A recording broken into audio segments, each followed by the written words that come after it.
এক শতাব্দী প্রাচীন কারাগার, তার দৈত্যাকার প্রাচীর, পাথরে বাঁধানো রাস্তা, প্রকাশ্য ফাঁসি মঞ্চ আর দমবন্ধ ছোট্ট কুঠুরির অন্ধকার নিয়ে আজও দাঁড়িয়ে আছে।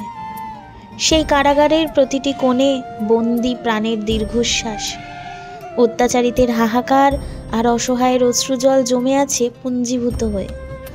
তবুও আজ তার অপূর্ব মহিমা, আজ তার প্রতিটি ধূলিকণা তীর্থের হজের মতো পবিত্র।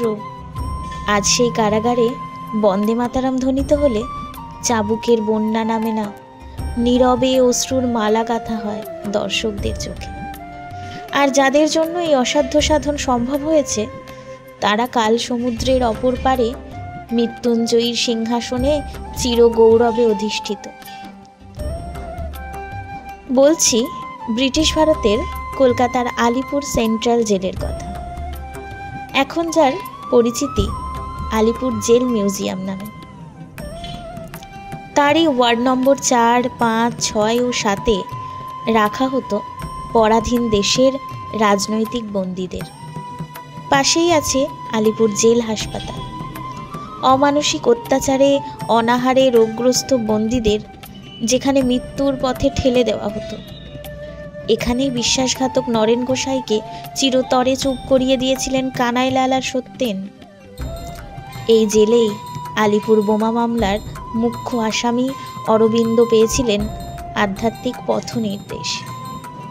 ফাঁসির আগে দীনেশ চন্দ্রগুপ্তের কবিতাগুলো শেষবারের মতো আগুন হয়ে জ্বলে উঠেছিল। আরও কত কি, সব ঘটনার কথা আজ আমরা জানি না। সেই ঘটনার পিছনের নায়কদের মুখও ঢেকে রেখেছে বিস্মৃতির আধার। সকল দেশেই জনকতক লোক থাকে মা, যাদের জাতি আলাদা। দেশের মাটি এদের গায়ের মাংস, দেশের জল এদের শিরার রক্ত। শুধু কি কেবল দেশের হাওয়া আলো? এর পাহাড় পর্বত, নদীনালা, চন্দ্র সূর্য, যেখানে যা কিছু আছে সব যেন সর্বাঙ্গ দিয়ে এরা শুষে নিতে চায়। বোধহয় এদেরই কেউ কোনো সত্যকালে জননী জন্মভূমি কথাটা প্রথম আবিষ্কার করেছিল।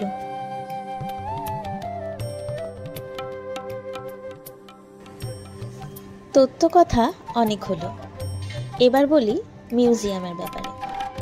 মিউজিয়াম খোলা থাকে সপ্তাহে সোমবার বাদে বাকি 6 দিন, বেলা 11টা থেকে সন্ধে 6টা পর্যন্ত। মিউজিয়াম ঘোরার টিকিট অবশ্য 5টার পর আর দেওয়া হয় না।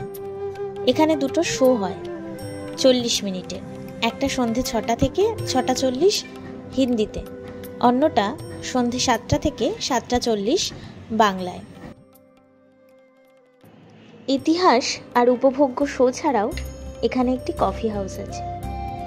ইতিহাসের গন্ধ মেখে সুলভ সন্ধ্যায় কফি খেতে খেতে আপনার মনে পড়বে পথের দাবি উপন্যাসের কথাগুলো। তুমি দেশের জন্যই সমস্ত দিয়েছ, তাই তো দেশের খেয়াতরি তোমাকে বহিতে পারে না। সাঁতার দিয়ে তোমাকে পদ্মা পার করতে হয়, তাই তো দেশের রাজপথ তোমার জন্য রুদ্ধ। দুর্গম পাহাড় পর্বত তোমাকেই ডিঙিয়ে চলতে হয়। কোন বিস্তৃত অতীতে তোমারই জন্যই প্রথম শৃঙ্খল রচিত হয়েছিল। কারাগার তো শুধু তোমাকে মনে করেই নির্মিত হয়েছিল, সেই তো তোমার গৌরব।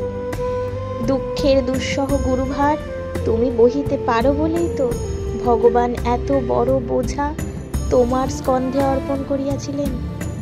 হে মুক্তিপথের অগ্রদূত, পরাধীন দেশের হে রাজ বিদ্রোহী, তোমাকে শত কোটি প্রণাম।